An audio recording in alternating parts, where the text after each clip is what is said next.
बंदी छोड़ सतगुरु रामपाल जी परमेश्वर जी की जय हो। परम पिता परमात्मा सारी सृष्टि के रचनहार कुल मालिक असंख्य ब्रह्मांडों के स्वामी जगत गुरु तीनों लोकों में प्रवेश करके सबका पालन पोषण करने वाले राजाधिराज आत्माधार नाथों के नाथ देवों के देव महादेव सर्वेश्वर महेश्वर मृत्युंजय अजरो अमर आदि अनादि सनातनी प्रभु जगत पिता जगदीश्वर श्री श्री 1008 की उपाधि के वास्तविक अधिकारी अकाल मूरत शब्द स्वरूपी राम वासुदेव सर्वगतम ब्रह्म परम पूज्य प्रथम पूज्य परम संत परम पुरुष परम धनी परम दयालु सत्य कबीर हक्का कबीर अल्लाहु कबीर अल्लाह ताला जगत के तारणहार जगत के मुक्तिदाता जगत के जगन्नाथ हारे के सहारे हिंदुओं के राम मुसलमानों के अल्लाह सिखों के वाहिगुरु ईसाइयों के मसीह दया के सागर दयानिधि करुणा के सागर करुणानिधि स्वयंभू परिभू संकट मोचन कष्ट हरण दुख भंजन मंगल करण अविगत कबीर सत्य नारायण जगत प्रतिपालक जगन्नाथ असली लीलाधर असली मर्यादा पुरुषोत्तम आदि राम संत श्रोमणी सतगुरु रामपाल जी परमेश्वर जी के चरण कमल में आप और हम सभी वीडियो देख रहे भाई बहनों का अनंत कोटि दंडवत प्रणाम। परमेश्वर हम सबको सद्बुद्धि दे, परमात्मा हम सबको भक्ति मार्ग पर दृढ़ विश्वास के साथ बने रहने के लिए हिम्मत दे और जो अनमोल मानव शरीर परमेश्वर ने 84 लाख योनियों से भिन्न हमें भक्ति के लिए प्रदान किया है, हम ये अनमोल मानव शरीर प्राप्त करके अपने इस जीवन को धन्य करें। भाई और बहनों, भक्ति तो पूरी दुनिया ही कर रही है। हिंदुस्तान में शायद ही कोई 1-8% नास्तिक लोग होंगे, बाकी चाहे कोई किसी पत्थर की पूजा करो, चाहे मंदिर में जाओ, चाहे मस्जिद में जाओ, चर्च में, गुरुद्वारे में, अपनी कोई परंपरागत पूजा पाठ वगैरह हर कोई कर रहा है। क्यों? क्योंकि वर्तमान का जो ये समय है जो परमात्मा ने फिक्स किया हुआ है, बिचली पीढ़ी का समय, ये समय भक्ति युग है। इस समय धरती पर जो भी मानव शरीरधारी स्त्रियां पुरुष हैं वो सब के सब परमात्मा की विशेष आत्माएं हैं। भले ही वो संत रामपाल जी को नहीं पहचान पा रही, नहीं जान पा रही, भले वो उनके शरण में नहीं आ पा रही, लेकिन जिस समय धरती पर साक्षात पूर्ण ब्रह्म परमात्मा कबीर देव सतगुरु रामपाल जी भगवान प्रकट हैं, विद्यमान हैं, उनके समकालीन यदि किसी का मानव जन्म है तो वो विशेष आत्मा है, वो विशेष आदरणीय आत्माएं हैं। और आप और हमारा सौभाग्य, आप और हमारे भाग्य की जितनी सराहना की जाए उतनी कम है। इस 7.5-8 अरब की जनसंख्या में से उस परमेश्वर ने कैसे आप और हम तुच्छ नीच जीवों पर मेहर बख्शी, दया बख्शी परमात्मा ने। जब कभी एकांत में बैठ के हम चिंतन करते हैं इस बात पे, तो भाई और बहनों, हमें ऐसा लगता है जैसे हम कोई सपना देख रहे हैं, सपना, और डर लगता है कि कहीं ये सपना टूट ना जाए जब हम परमेश्वर के चरणों में हैं। आज हमें भी इतना महसूस नहीं हो पा रहा, लेकिन एक दिन आएगा जब हमें इस परमात्मा की पूर्ण महिमा का पता चलेगा, इनकी पूर्ण महत्वता का हमें पता चलेगा। उस समय गुरुदेव भगवान कहते हैं, उस दिन तुम रजाई में मुंह दे दे के रोया करोगे, रजाई में मुंह दे दे के कि हे परमात्मा, अगर किसी भी कारण से हम आपके चरणों से दूर हो जाते तो परमेश्वर हम तो सीधे नरक में गए थे, सीधे नरक में। तो भाई और बहनों, आज धरती पर पूर्ण परमात्मा कल की भगवान, कल की भगवान का मतलब ये नहीं कि विष्णु का अवतार नहीं, वो कल्कि, वो निकलंक, वो तो कलयुग के अंत में आएगा, लाखों साल बाद में आएगा। वर्तमान का कल्कि है ये। कल्कि यानी कलयुग का भगवान, जो जीवों को काल के जाल से छुड़वा के ले जाएगा। आज हमें उस कल्कि भगवान सतगुरु रामपाल जी भगवान की शरण प्राप्त हुई है, जो आने वाले कुछ ही वर्षों में 2028 से पहले पहले पूरी दुनिया के सामने प्रकट हो जाएगा। ईसाई जिसको अपना मसीह कहते हैं कि वो बादलों से आएगा, वे संत रामपाल जी हैं। दुनिया जिसे यूट्यूब पर ढूंढ रही है कल्कि के नाम से, वो कल्कि सतगुरु रामपाल जी हैं। बदकिस्मती से इस परमेश्वर को इनके खुद के 90% भगत और इनके परिवार वाले, बेटा बेटी, भाई बंधु, रिश्तेदार भी नहीं पहचान पा रहे। और इसमें कोई बड़ी बात नहीं है, क्योंकि दीपक के नीचे हमेशा अंधेरा रहता है।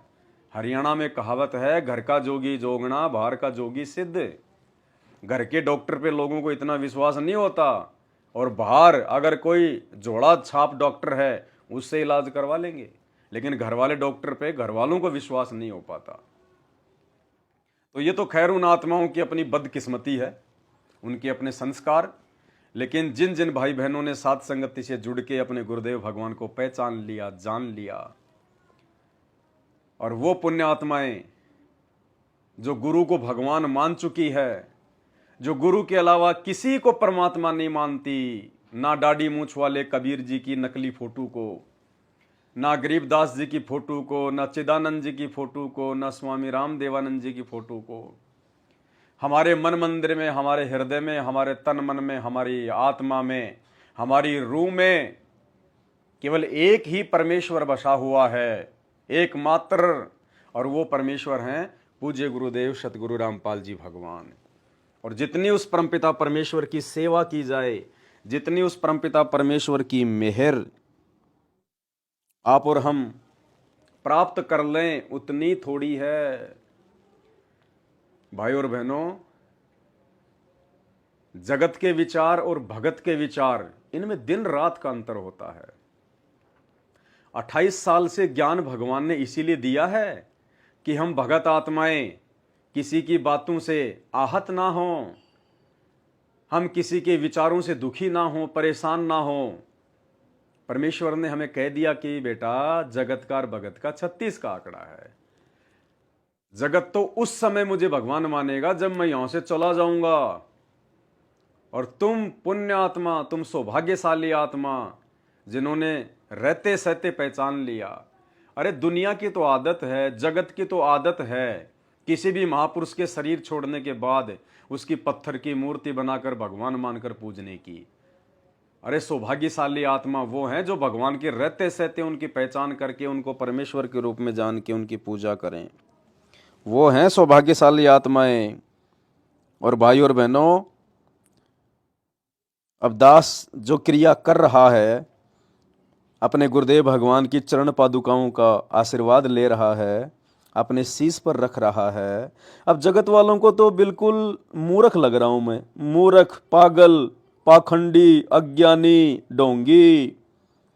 लेकिन भाई और बहनों, हमें पता है इस बात का कि ये चरण पादुकाएं अपने सिर पे रखवाने के लिए तो ब्रह्मा विष्णु महेश भी गर्दन नीची करके खड़े हैं।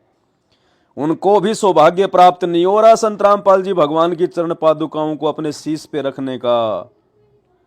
और ये आशीर्वाद भाई और बहनों, ये वही कबीर भगवान है, ये वही कबीर परमात्मा है सतगुरु रामपाल जी, जिन्होंने 650 साल पहले काशी के तोताद्री शहर में पंडितों के भंडारे में एक भैंसाराम को बुलाकर और उसके पीठ पे थप्पी मारकर ये कहा था कि भाई भैंसाराम, जोटाराम, पंडितों को संस्कृत के 5 श्लोक सुना दे, वेदों के 5 श्लोक सुना दे। इनकी शर्त है ना कि पंडितों के भंडारे में वही खाना खाएगा जो वेदों के 5 श्लोक सुनाएगा। तो भाई भैंसाराम तू ही सुना दे और तू फिर जाके पंडितों के भंडारे में भोजन कर ले। तो परमेश्वर ने उस भैंसाराम को एक थपकी मारी थी, जैसे आशीर्वाद देते हैं, और वो भैंसा, वो जानवर, वो संस्कृत के श्लोक बोलने लग गया और बोलता ही गया, बोलता ही गया। फिर परमेश्वर ने कहा कि भैंसाराम, इन श्लोकों का हिंदी अनुवाद भी करके बता दें। कहीं पंडित जी ये सोचें कि भैंसाराम को हिंदी अनुवाद नहीं आता, तो उस भैंसेराम ने उन संस्कृत के श्लोकों का हिंदी में अनुवाद किया और कहा, रे मूर्खो, ये जो तुम्हारे सामने खड़ा है ना, यही है पूर्ण करतार, सबका भरतार, कबीर परमात्मा यही है। अग्ने तनु रसी विष्णवे तवा सोमस्य तनु रसी, कबीर अंगारी असी बम्भारी असी सवर ज्योति रित धामासी। तो भाई और बहनों, ये चरण पादुकाएं सेम टू सेम वही आशीर्वाद है जो परमेश्वर ने भैंसाराम को दिया था। और ये चरण पादुकाएं मस्तिष्क के लगाने का सौभाग्य भाई और बहनों, ये तो सृष्टि की विशेष आत्माओं को होगा, विशेष आत्माओं का। और एक बात और बताऊं आपको आज, क्योंकि हर बात परमात्मा सत्संग में नहीं बताते, लेकिन परमात्मा ने पुस्तकों में संकेत कर दिए। बार बार गुरुदेव भगवान सतगुरु रामपाल जी परमेश्वर जी आप और हम आत्माओं के लिए बार बार ये क्यों बोलते हैं कि तुम विशेष आत्मा हो, तुम परमात्मा की विशेष प्यारी आत्मा हो। अरे परमात्मा की विशेष प्यारी आत्मा तो वो भी हैं जो सतलोक में हैं। फिर परमात्मा हमें क्यों कह रहे हैं कि तुम परमात्मा की विशेष प्यारी आत्मा हो, विशेष लाडली आत्मा हो। भाई और बहनों, कबीर सागर के सरलार्थ में और यथार्थ भक्ति बोध के सरलार्थ में गुरुजी ने इसका रहस्य बताया कि इस पूरी सृष्टि में सतलोक वाली आत्माओं से भी विशेष प्यारी आत्मा हम क्यों हैं परमात्मा की। यानी जो सतलोक में हमारे भाई बहन जो निवास करते हैं, वो भी सतगुरु रामपाल जी भगवान की इतनी प्यारी नहीं है जितना प्यार वो परमात्मा आप और हमें करता है। इसका रहस्य बताया गुरुदेव ने। और क्या बताया? परमात्मा ने कहा कि जब जीव को ज्यादा सुख हो जाते हैं ना, तो भगवान की भूल पड़ जाती है। और गुरुदेव ने बताया कि इस 21 ब्रह्मांड में हम जितने भी जीवात्माएं फंसी हुई हैं, ये कौन सी जीवात्मा पता है? ये सतलोक में परमात्मा के सिंहासन के पास में उनके चरणों में रहा करती थी। बाकी भाई बहन तो अपने अपने घरों में, अपने अपने मकानों में रहा करते थे। लेकिन 21 ब्रह्मांड में इस काल के साथ में जितनी भी आत्माएं आई हैं, ये वो विशेष आत्माएं थी जो परमात्मा के सिंहासन के पास में रहती थी। जैसे एक तो आश्रम में कोई गुरुजी के साथ में रहे और एक कोई भगत कभी कभी समागम में आए, तो उन दोनों में रात दिन का अंतर है। तो इसी प्रकार हम जितने भी आत्माएं इस काल के जाल में फंस के इस गंदे लोक में आ गई हैं, ये वो आत्माएं थी जिन आत्माओं को बेहद सुख था वहां पे, जो सदैव परमात्मा के आसपास रहती थी, उनकी सेवा में रहती थी, उनके नौकर बन के रहती थी, उनके इर्द गिर्द रहती थी, परमात्मा के सिंहासन के आसपास वाले क्षेत्र में रहा करती थी। परमात्मा ने सतलोक में 3 डिवीजन बताए, 3 क्षेत्र। एक तो परमात्मा का जहां सिंहासन है वो, एक परमात्मा के सिंहासन के आसपास का क्षेत्र, और एक बाहरी क्षेत्र। तो आप और हम भाई बहन वो हैं जो परमात्मा के पास में रहा करते थे वहां सतलोक में, जहां बार बार हम परमेश्वर के दर्शन किया करते थे, बार बार गुरुदेव हमें आशीर्वाद दिया करते थे वहां वो आत्माएं। और जब सुख ज्यादा हो जाते हैं तो जीव परमात्मा भूल जाता है, और ये आदत यहां की है जीव की। तो इसलिए आप और हम धोखा खा गए सतलोक में। परमात्मा के बेहद नजदीक रहने के कारण हम उनको समझ नहीं पाए, जान नहीं पाए, और हमने सोचा कि हो सकता है इस परमात्मा से ज्यादा सुख ये काल हमें अपने लोक में देगा, इसलिए हम धोखा खा गए। और बाकी आत्माएं जो दूर दूर रहती हैं सतलोक में, वो धोखा नहीं खा पाई। तो इसी प्रकार भाई और बहनों, यहां भी यही रूल है। जो गुरुदेव भगवान के आसपास में रहा करते थे, विशेष सेवादार जिनको हम समझा करते थे, गुरुदेव के परिवार वाले, बेटा बेटी, भाई बंधु, ये गुरुदेव को परमात्मा नहीं मान सकते। ये नियम है, ये रूल है। दीपक तले हमेशा अंधेरा रहता है। और बाकी जीव ये गलती ना करें कि उनके परिवार ने तो संत रामपाल जी को समझ लिया होगा, पहचान लिया होगा। वो परिवार तो पहचान ही नहीं सकता। उस परिवार का तो दुर्भाग्य कि संत रामपाल जी के परिवार में पैदा होने के बावजूद भी उनका वर्तमान में मोक्ष नहीं हो पाएगा, नहीं हो पाएगा, नहीं हो पाएगा। बाकी कोई अपनी मूर्खता के चलते चाहे उनके कितने पैर पकड़ ले, लेकिन ये उनके परिवार का बहुत बड़ा दुर्भाग्य है कि वो लोग अपने गुरुदेव को पहचान नहीं पाए, संत रामपाल जी को परमात्मा के रूप में स्वीकार नहीं कर पा रहे, ना ही वो कर पाएंगे। जो बच्चा बचपन से बाप की उंगली पकड़ के साथ साथ चला हो, और बच्चा बाप के साथ में कैसे रहता आप सबको पता है, और आगे चल के वो बाप कहे कि मैं तो परमात्मा हूं, मैं तो परमात्मा का अवतार हूं, वो बेटा कभी नहीं मानेगा कि मेरा बाप भगवान भी हो सकता है। वो औरत, वो स्त्री जो 25 वर्ष तक एक ही पलंग पे सोई हो, वो कैसे आज संत रामपाल जी को जो है वो परमेश्वर के रूप में स्वीकार कर लेगी? कभी नहीं कर सकती। वो माता पिता जिन्होंने उस बच्चे को बचपन में मारा भी है, पीटा भी है, गालियां भी दी हैं, उन पे क्रोध भी किया है, वो माता पिता कैसे स्वीकार कर लेंगे कि हमारा बेटा भगवान है? भाई और बहनों, ये परम सौभाग्य उन आत्माओं को नसीब होता है गुरु को भगवान के रूप में स्वीकार करने का, जो दूर बैठकर सत्संग सुनते हैं, जो गुरु से हजारों किलोमीटर, सैकड़ों किलोमीटर दूर रहते हैं, कभी कभार गुरुदेव के आश्रम में जाते हैं सत्संग सुनने, आशीर्वाद लेने। वो दूर बैठी आत्मा ही गुरु में भगवान के दर्शन कर सकती हैं। गुरु के आसपास रहने वाले, गुरु के पास में रहने वाले, गुरु के परिवार वाले कभी भी उनको परमेश्वर के रूप में स्वीकार नहीं कर सकते। ये परम सत्य है भाई और बहनों।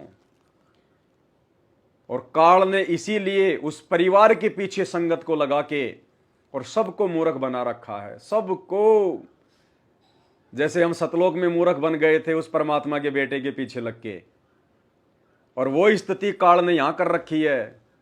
आज उस परमात्मा के बेटा बेटी उसके परिवार के पीछे संगत को लगा दिया। तो भाई और बहनों, इस गलती से परमात्मा ने आप और हम सत्सेवकों को बचा रखा है। मालिक ने हमें साथ संगति से इसलिए जोड़ा है कि अब हम ये धोखा खाने से बचें और अपने गुरुदेव भगवान को अपना बाप समझ के, अपना पापा समझ के, अपना पिताजी समझ के, अपना पति परमेश्वर समझकर, और ये है, इसके अलावा दूसरा कोई बाप नहीं है, कोई पति नहीं है, कोई परमात्मा नहीं है। बाकी सब नकली रिश्ते नाते हैं, सब नकली रिश्ते नाते। एक असली रिश्ता केवल यही है, तमेव माता च पिता तमेव, तमेव बंधु च सखा तमेव, तमेव विद्या च द्रविणम तमेव, तवेव सर्वे मम देव देव। हमारे सारे रिश्ते नाते हमारे गुरुदेव में हैं, परमपिता परमेश्वर सतगुरु रामपाल जी भगवान में हैं। तो भाई और बहनों, ऐसे परमपिता परमेश्वर जी को भूल के भी ऐसे परमपिता परमेश्वर को छोड़ना नहीं है। बड़ी मुश्किल से इस परमात्मा ने आप और हमारा हाथ पकड़ा है, हम नहीं पकड़ सकते थे इसको। इस अरबों खरबों की जनसंख्या में से परमात्मा ने कैसे अपने थोड़े से बच्चों को छांटकर साथ संगति में बैठा दिया, हाथी पे बैठा दिया। अब कुत्ते हमें फाड़ नहीं सकते, कुत्ते भौंकेंगे, लेकिन कुत्ते हमारा बिगाड़ कुछ नहीं सकते। तो भाई और बहनों, अब इस परमेश्वर को अपने हृदय से दूर ना करना, हम भूलकर भी परमेश्वर के चरणों से दूर ना हो पाए। और देखो, एक बहुत बड़ा संकेत, एक बहुत बड़ा सबूत, प्रमाण, अभी जो 4-5 दिन पहले हिसार जेल से जो ऑडियो आई है, कितना बड़ा संकेत दिया परमात्मा ने। लेकिन इन संकेतों को भाई और बहनों, गुरुदेव भगवान के आशीर्वाद से ही समझा जा सकता है, बाकी नहीं समझ सकते। ये विशेष संदेश नाम करके 7 नंबर की ऑडियो जो अभी 4-5 दिन पहले जेल से आई है, सबने सुन ली, लाखों ने सुन ली, और सबने अपने अपने स्तर पर, जो सत्सेवक भाई बहन हैं, उन्होंने भी अपने अपने स्तर पर, उसमें जो मुख्य मुख्य पॉइंट थे, एक पॉइंट कौन सा, कि मेरे बंदी छोड़ ने पूरे संसार को आश्रम बना दिया, घर घर को आश्रम बना दिया।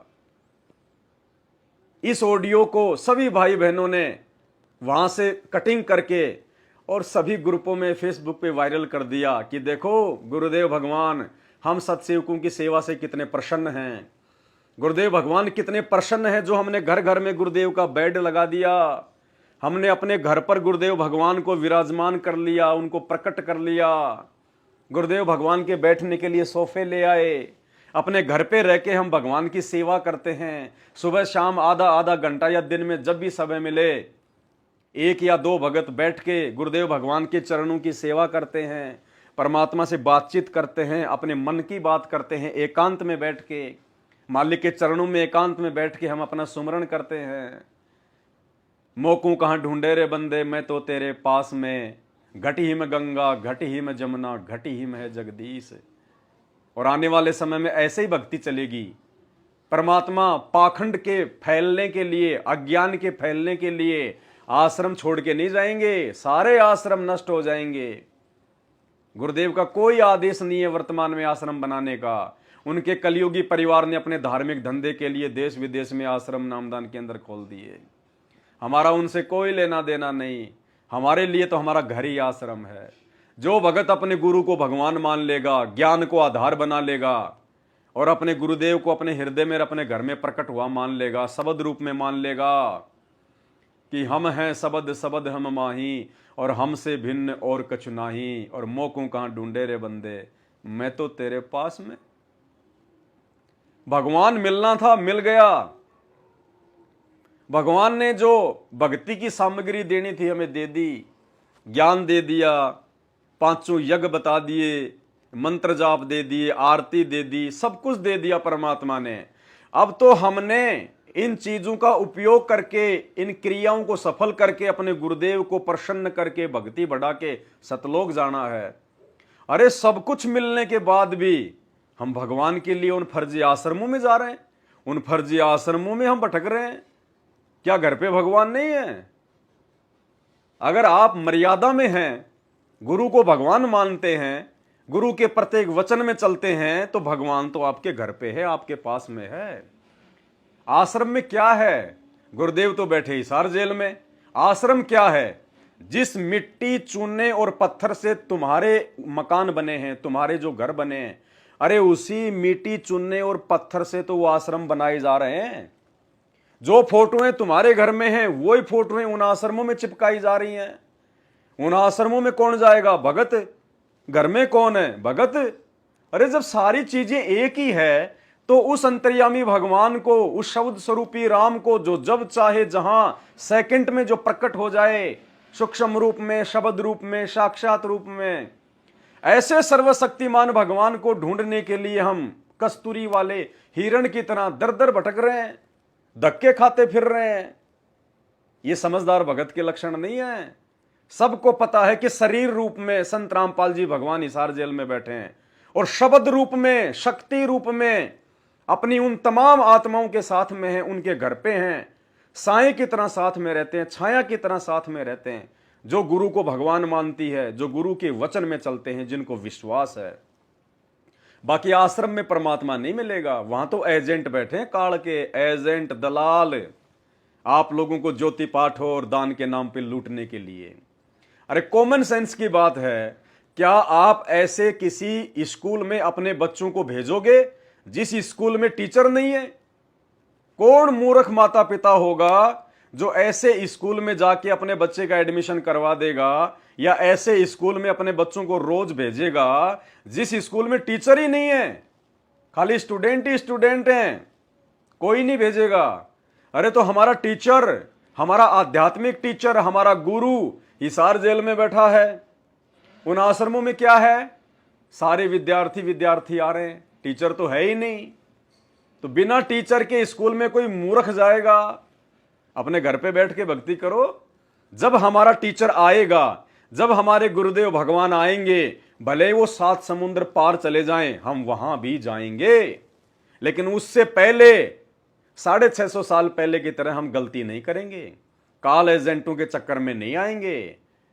वो लोग, गुरुजी के जो परिवार वाले, जो गुरु को भगवान नहीं मानते, एक कागज की फोटो, दाढ़ी मूंछ वाले कबीर जी को भगवान मानते हैं, वो महीने 2 महीने में 3 दिन का एक प्रोग्राम रख के गरीबदास जी महाराज जी की वाणियों का, और संगत को ज्योति पाठ और दान के नाम पे लूटते हैं।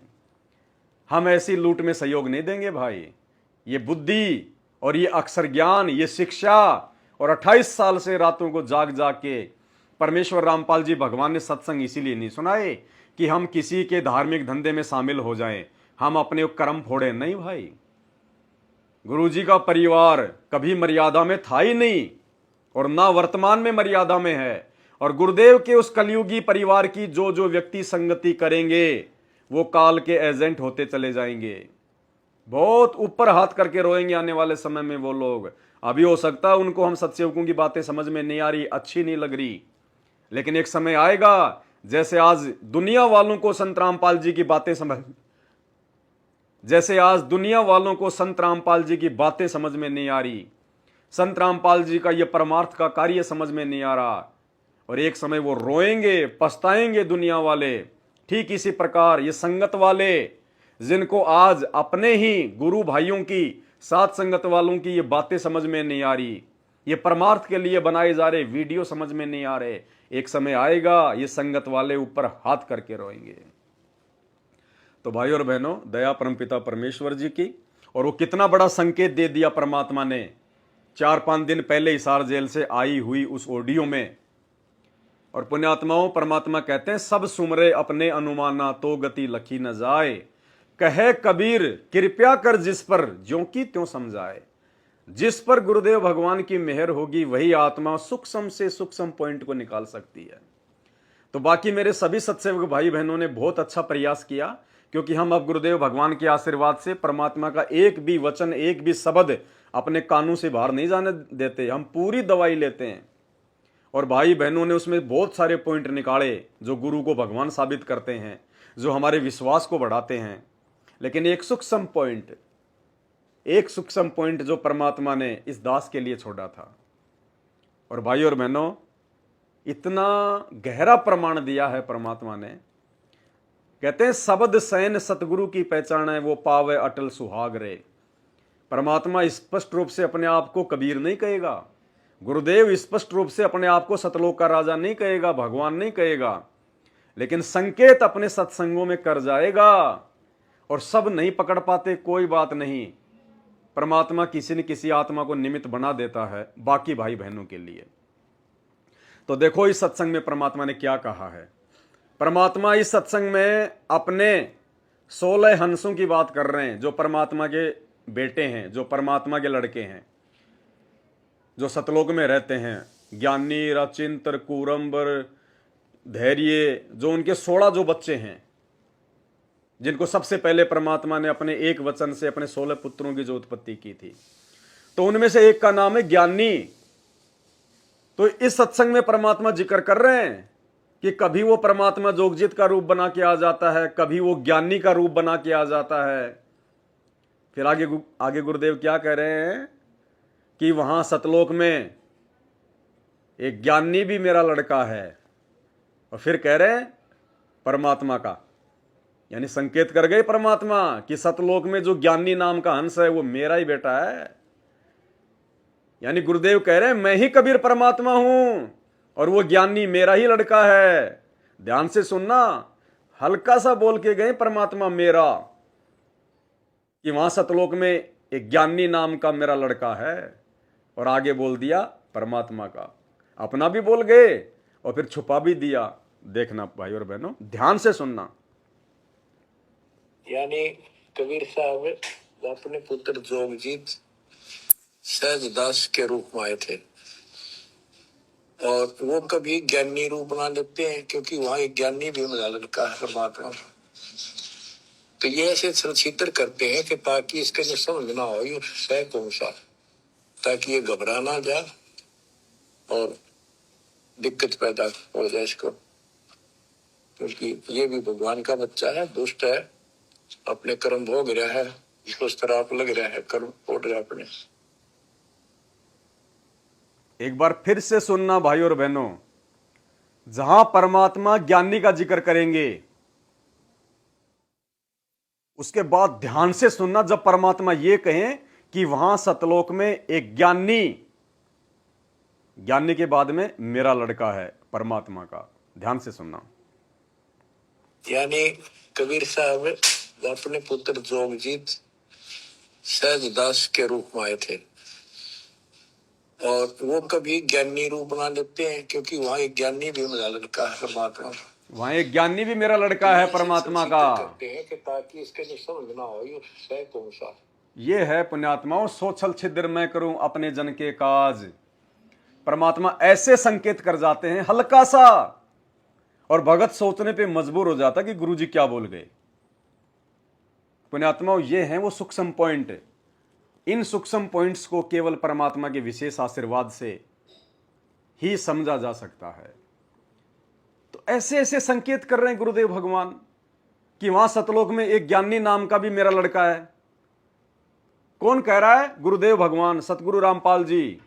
तो ज्ञानी किसका लड़का? सतगुरु रामपाल जी का। तो सतगुरु रामपाल जी कौन हुए? कबीर परमात्मा। और जब साक्षात कबीर परमात्मा धरती पे हमारे पूज्य गुरुदेव के रूप में प्रकट हैं, तो भाई और बहनों, वो दाढ़ी मूंछ वाली काल्पनिक कागज की कबीर जी की फोटो ना ज्ञान दे सकती, ना सत्संग सुना सकती, ना नाम दे सकती, ना आशीर्वाद दे सकती।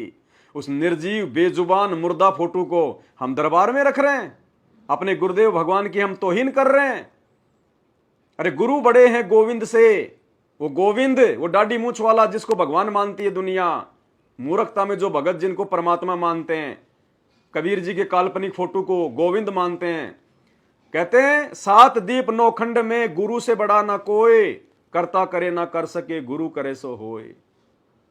और गुरु गोविंद दोनों खड़े किसके लागू पाए, बलिहारी गुरु अपना जिन गोविंद दियो मिलाए।